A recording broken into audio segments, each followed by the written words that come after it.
Hello, it's Ren Presents time. I'm your host, Ren, and today we continue with the 6th turn of the Shadow Tech Goddess, subtitled Cat, Part 2, Demons, Spirolata, and Clovis, Chapter 1, Mons Eagle. So far, for about 70 pages, the story has been conducted primarily from the point of view of Cat.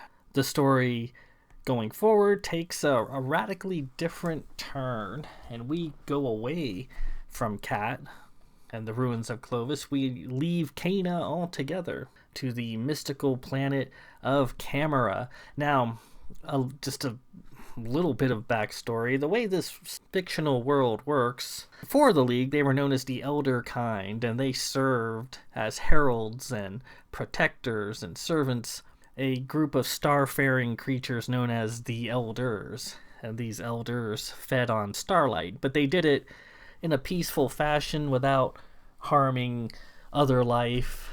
And usually they would seek out, using technology that the Elders provided them, seek out suitable stars that they could use to sustain themselves. And then they would base themselves on a little home world while the Elders were conducting their feeding. And after about 200,000 years, they would move on to someplace else. So the various epochs of time, as recorded in the early pre-days of the League, before there was a League, the AX time period was centered on the long-lost world of Lemuria. Then they moved on to the BX time epoch, which was known as the Age of Riches, centered on the world of Emira, which was supposed to be a paradise. And then the CX time epoch was known as the Age of Youth and Health, centered on the world of Cammara. And then the DX was the Age of Decline, where the Elders became weak and sick, and that was on the cold, lonely world of Ing. And then the EX was the Age of the League, when the Elders passed away, leaving the Elder Kind alone, where they became the League, and that was centered on the planet Cana, where they are now.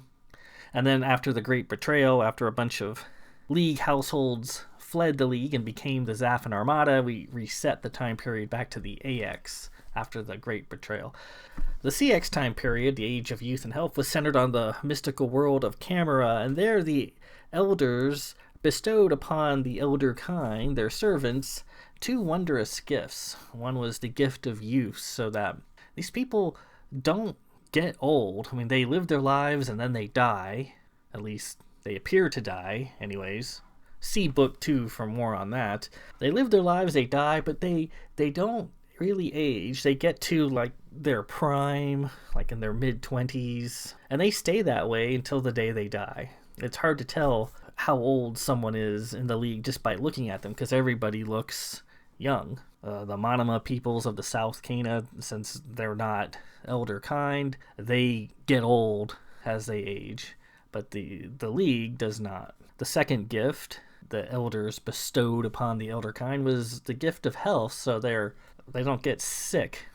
The medical art sort of passed into oblivion and was lost for a long time until the Hospitallers rediscovered it and began researching the medical arts again. But all that happened on Cammara. And then once the Elders moved on and the Elder Kind struck off with them, they abandoned Cammara and eventually ended up on Ing. But there were quite a few people who didn't leave Cammara, and they became known as the Gods of Cammara. They have gifts well in exceedance of what the League has.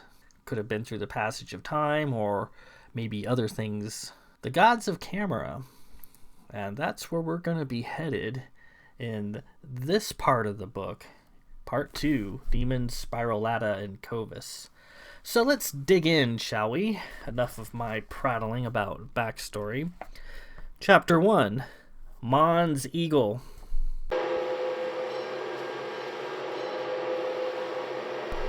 All of this astral plane nonsense was for their mutual friend, Belle, Lord Aram and Lady Alesta of Dare came through the gateway in a sizzle of harsh light and grating noise. Alesta stumbled. Moving through the gateway was always a sickening task for her. She felt dizzy, the room around her spinning, her guts in a twist. It was so unlike her road. The road was so calm and tranquil, like stepping outdoors to a fresh new morning. Aram assisted her, gently taking her by the shoulders and guiding her. Coming through the gateway was like being transformed into a superheated piece of metal, sparking on an anvil awaiting the blacksmith's hammer. Clang! And they were through. A smallish man, the runt of his family, Aram wore a dark blue Calvert suit and string tie. He appeared as any businessman from D or St. Edmunds might look. His hair was bright blonde and styled as well as it could be. A pair of dragon lenses from Anaris sat on his nose. His eyesight, uncorrectable, was virtually nil without them. Lady Alesta was dressed in homespun. She wore a hooded robe of shimmering forest green brocade, sleeved in golden fabric that went down to her ankles. She had made the robe herself on a simple loom, in an equally simple Marian barn. The brocade, despite its humble origins, was lovely. If Alesta had an interest in such things, she could sell her fabrics, and most probably earn a fair income. She could hire a number of workers to loom for her, to turn out her fabrics in volume and retire a wealthy woman. But Alesta wanted none of that. She was a pilgrim of Marian, impoverished, listening to the call of her lonely star that no one outside of her order could see, not even her love, Lord Aram. Beneath the brocade, Alesta wore the standard garb of her order, a white smock that went down to her knees, a belt of red and green beads, and a number of tangled red and green necklaces made of dyed shells around her neck. Her hair was thick and dark brown, held back with various pins and combs, several of which Aram had given to her. On her feet she wore a pair of buttoned-up traveling boots, though they suffocated her with every step. 100+ years of living as a Marian and rarely wearing shoes had given her a distinct dislike for them. The room around them unfolded as the light of the gateway faded. It was a crucible of thick stone. The walls and gritty floor felt warm to the touch. There was no visible way out of the room, and it always unsettled Alesta, though she and Aram had passed through it many times now. Alesta fell into Aram's small but reassuring embrace. There was a great familiarity between the two, an easy rhythm, and a simple, loving flow they shared that went beyond mere love or adoration. They were simply right together, complete and whole, and neither could have gone on this adventure far from their home into the unknown without each other. Together, they could endure anything. "I hate this part," Alesta said, holding on to him. "I feel buried alive in here. She'll let us out. She always has," Aram replied. They waited in the dark, feeling smothered in the small, hot room.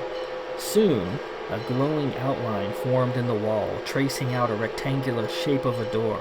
The stone swung out with a rocky fuss, and Aram and Alesta gladly passed through. Outside, in the vast lavender sunshine, was a grand portico of polished jewels of blues and purples, and smooth, cool marble columns rising up to the misty heights leading off a long way in either direction. Behind them was no trace of the crucible room they had just left. They were completely alone in a vast, magnificent city. The portico was familiar to them. They had walked down it together many times. As always, Alesta leaned against Aram and unbuttoned her boots, kicking them aside and rejoicing at her freedom. Aram picked them up and placed them into a small traveling bag he carried. The boots spent more time in the bag than out of it. Hand in hand, they started down the column-lined passage. The polished floor of the portico was spotlessly clean, not a trace of dust, grit, dirt, imperfections, or anything else. It was flawlessly smooth, like warm porcelain. It felt good on Alesta's feet. This was probably Aram's favorite part. Just a bit of private time with Alesta amid fabulous finery, like having a grand castle all to themselves. No chatter, no staring eyes, no hustle and bump. Just the two of them in glorious silence and open, sun-washed space. He once convinced her to stop and make love right there on the immaculate floor in the center of the portico. It was an old fantasy he wished to indulge, to have bold sex in a public place, and, as they were alone, Alesta shook her head and complied. Rami just loved experimenting with sex, trying different things in different places, developing novel situations and scenarios and making them happen. She had to admit he was quite creative in his selection process.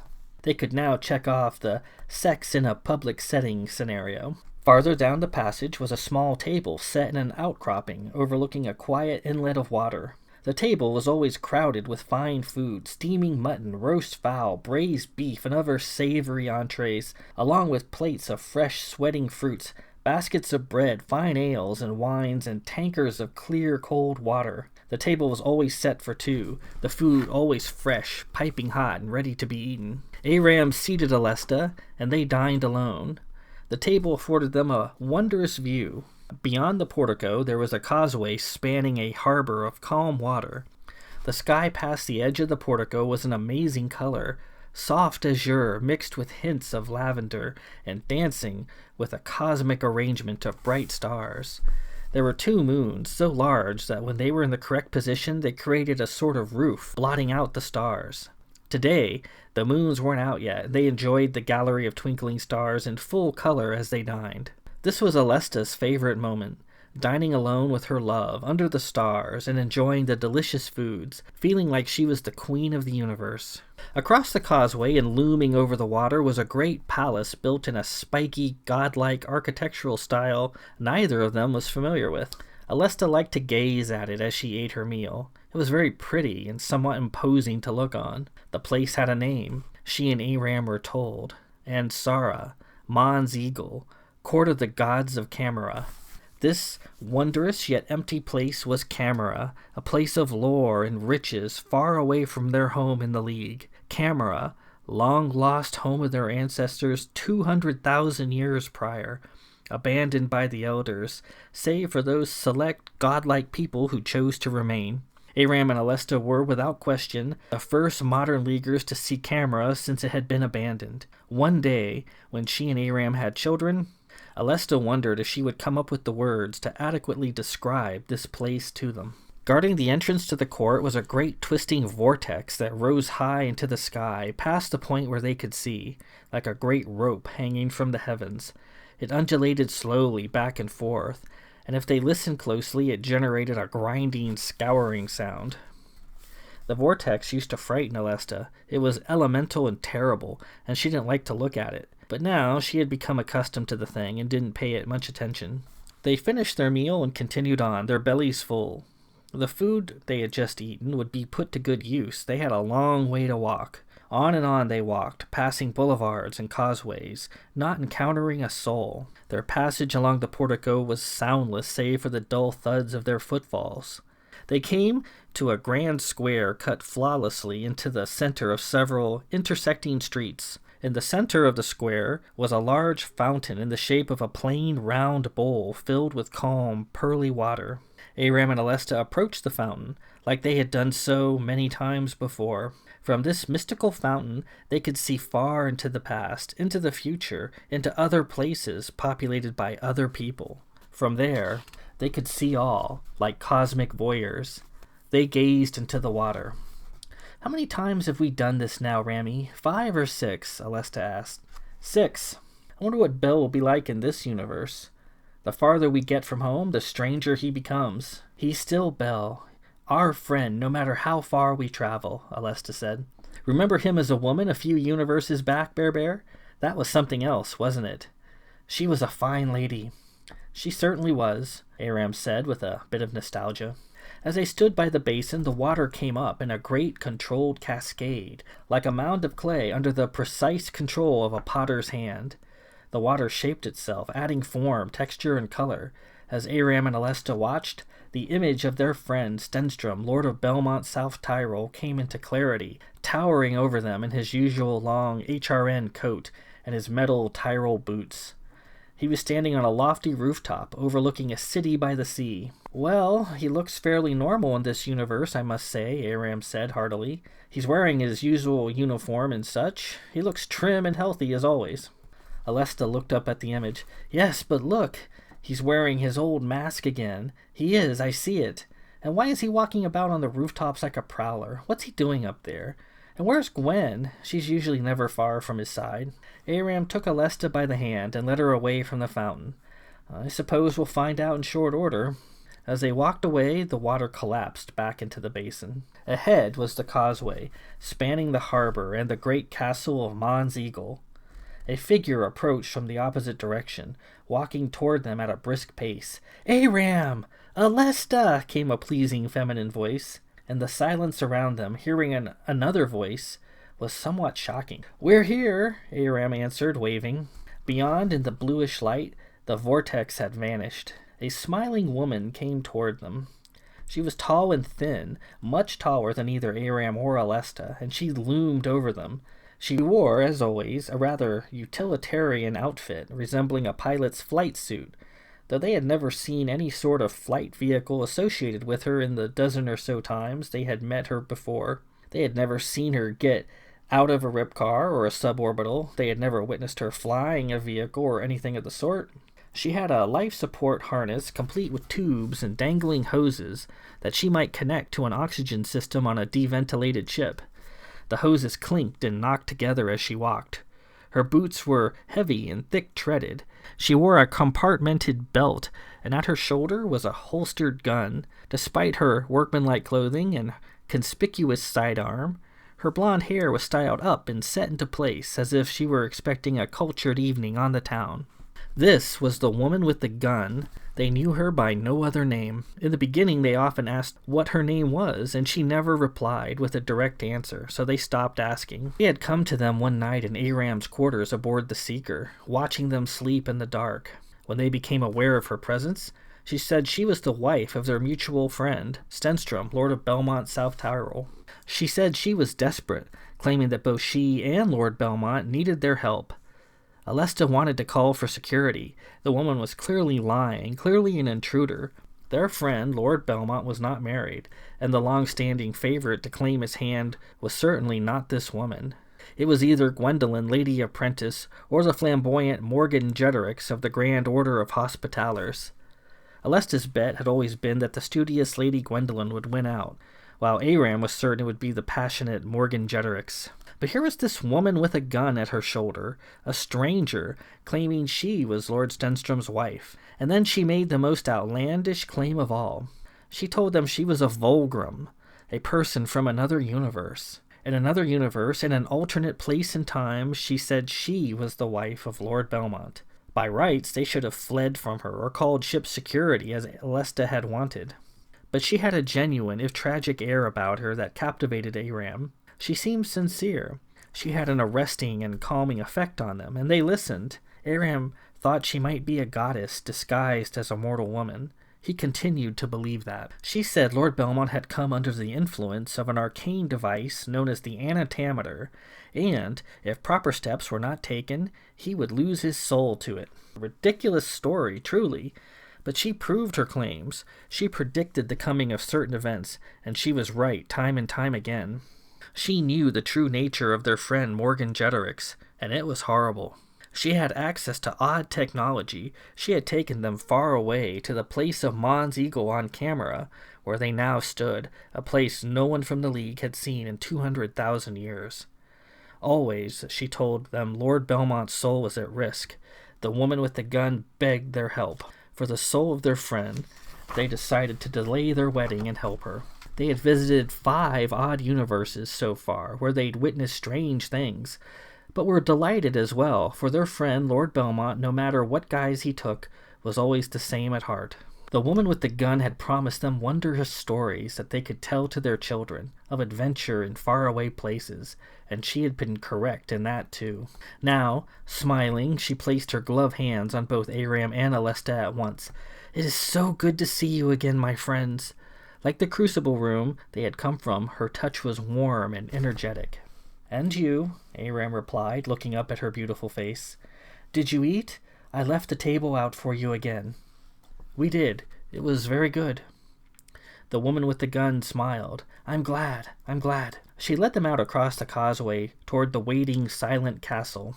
Alesta glanced skyward, looking for the vortex. "Where has the cyclone gone?" she asked. "You two need never fear it," the woman with the gun answered. "It is your friend. It is your protector." They stepped off the causeway and proceeded into the waiting castle. Alesta glanced back. There, on the other side of the harbor, was the great columned portico, the vanguard of the massive city of Mons beyond. In the center was the little table where they had dined. "Come, we have much to discuss," the woman with the gun said.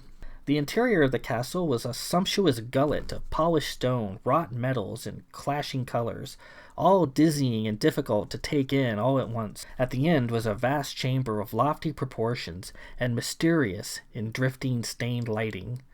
There was a small passage to the left. The woman with the gun led them in that direction. For a brief moment, Aram and Alesta could see into the great chamber. Inside, seated high atop thrones of riven gold, were a man and a woman, both elegant, both of royal bearing.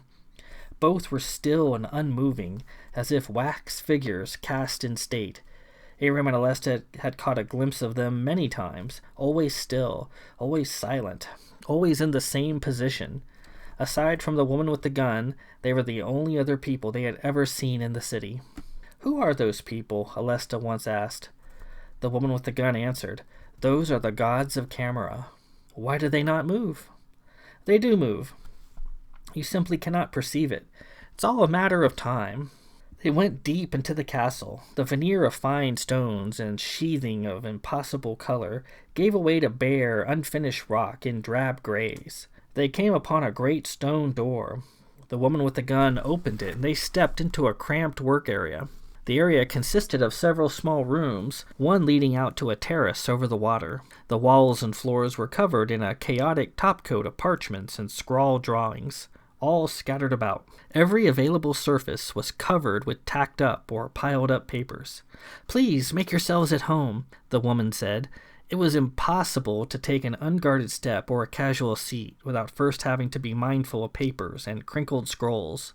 The woman with the gun sorted through the papers, picking them up and setting them back down, going over important details in her head, puzzling over them, one moment confused, one moment elated, and another moment frustrated. As they waited, Alesta went out and stood on the terrace, admiring the view. Aram watched the woman with the gun work. She did not settle in and make herself comfortable. She did not remove her harness or unlace her boots. She didn't let her hair down or even remove her gun. She was restless, her concentration riveted on the papers. "We have made remarkable progress," she said, still fishing through papers, holding several in her hand. "With your help, things are progressing as we'd hoped. We have opened the way to Great Cammara, as we are standing here now. We have established a dialogue with the gods of Cammara in the court of Mons Eagle. Not the frozen ones in time in the Great Hall, mind you, but different ones in a different time. There are many such places here in this city. It's easy to get lost. And now we are ready to proceed to the shrine." "The shrine of Boraster?" Aram said. Yes, she said. "Come see." The woman with the gun stared at several papers. Her eyes roved over them, taking in every detail. She laid out several on a small table, creating an incomprehensible gridwork of lines and intersecting circles. Aram looked over her shoulder, and Alesta came in. The papers were covered with circular charts, all carefully hand-drawn with a compass and caliber, all portioned off and filled in with names. Some were scratched out and rewritten several times. All of them, however they were laid out, had a central theme. They all charted the doings of Lord Belmont, following the events of his life, his friends, his achievements, his loves, and his various enemies. Many seemed drawn to Lord Belmont, both those who would love him and those who would see him destroyed. There were so many of each. The woman with the gun selected one chart and tapped it with her fingers. "We are at an important crossroads. This task is done, as is this one as well. Now, here we are." She seemed perplexed. She stared at the chart and rubbed her chin. "What is it?" Aram asked. The woman with the gun considered her response. She pointed to the chart. It was a tangle of circles all nested together, forming a dizzying, complex symmetry. "Everything's changed since my last reading." "Changed?" "The antimatter has caused the various universes in its vicinity to bunch up and overlap. In a normal situation, the universes all fit together in a neat order, nested one after the other, rather like the rings in a tree trunk. Those rings are called circulums, and they are orderly and predictable. The antimatter, though, has disrupted that." "Did we know this might happen?" Aram asked. "It was a possibility, however remote."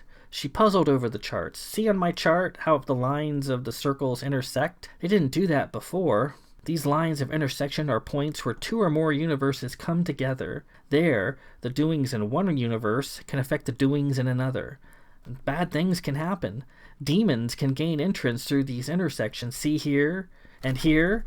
This is called a spiralata. The universe is in flux, very difficult to predict, and thus very dangerous. If we are not careful, all of our previous work will be lost. This whole universe could be destroyed. What are we to do then? Aram asked. The woman with the gun stared at the chart, her chin quivering a bit.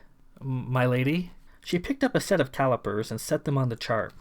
We must recalibrate, reestablish the correct path through this tangle to the shrine. We must do this. We've worked so hard. She took several measurements, checked her work, and started again. Her hands were slightly shaking. Time passed. It seemed like forever. The woman with the gun labored over the chart, tracing circles, plotting points of intersection, wiping growing beads of perspiration from her brow. They had no notion of how long they watched her work. Time in Mons Eagle did not flow as they would have liked. Sometimes it sped up, sometimes it slowed to a crawl, to a stop, and sometimes it flowed in reverse. Aram and Alesta felt themselves awash in time, placing their safety completely in the hands of the woman with the gun. Aram and Alesta fidgeted about. Can we get you anything, my lady? Aram asked after an indeterminate period of time. No, I'm fine, thank you. I'm sorry this is taking so long. I must solve this. I must. Take your time. We're in no hurry. Let's do this right, Alesta said.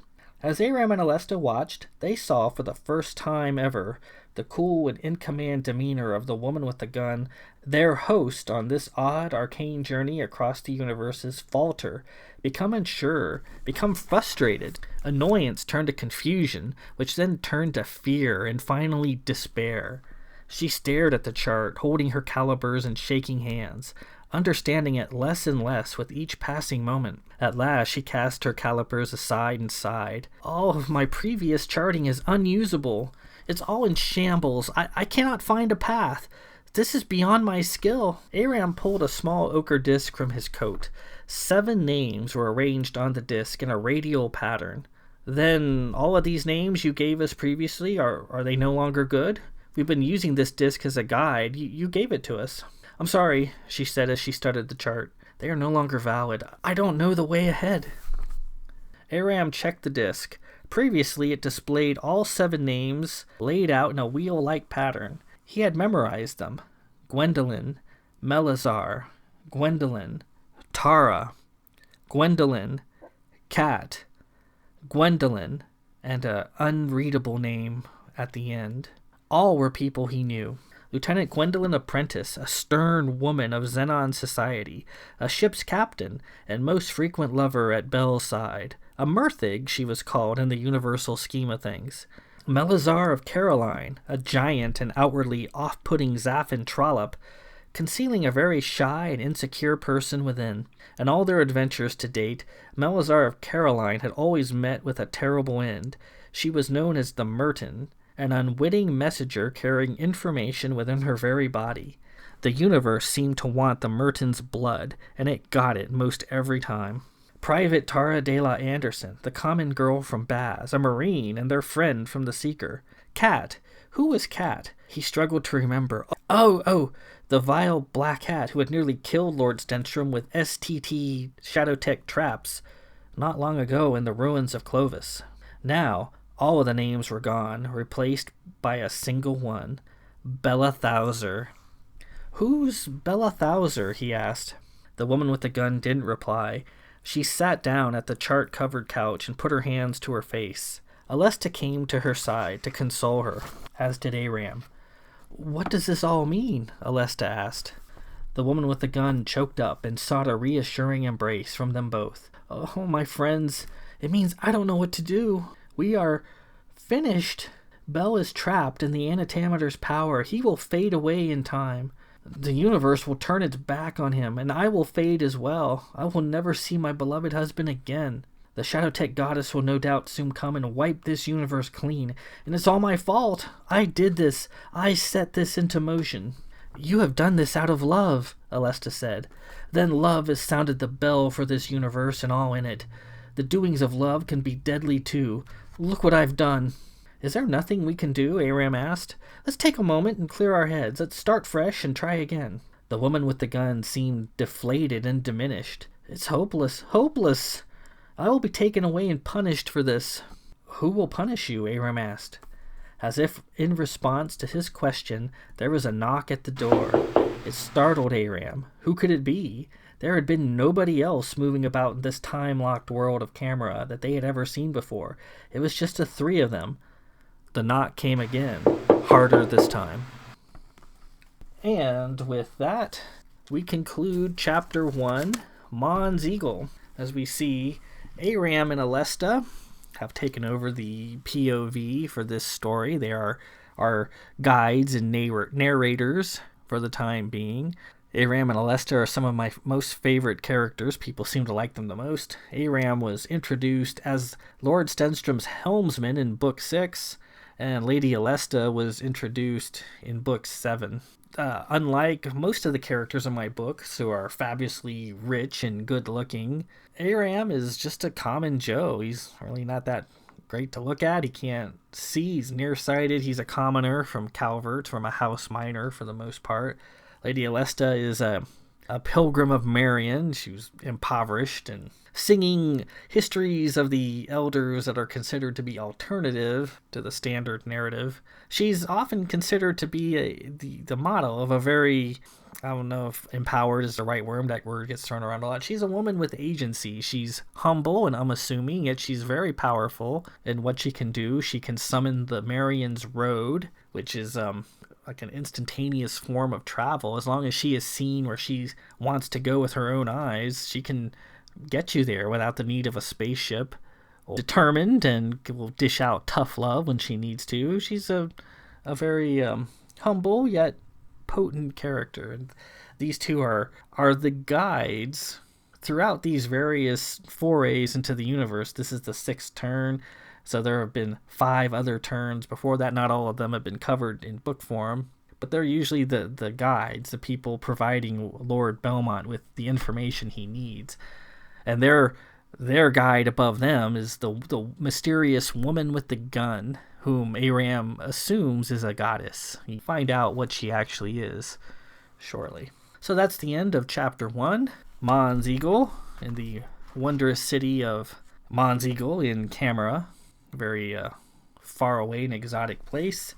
Chapter 2 is called The Shadowtech Goddess. That's a tale for another time. It's 3 in the morning, and I'm going to bed. And this is Ren Presents. I'm your host, Ren. Peace out.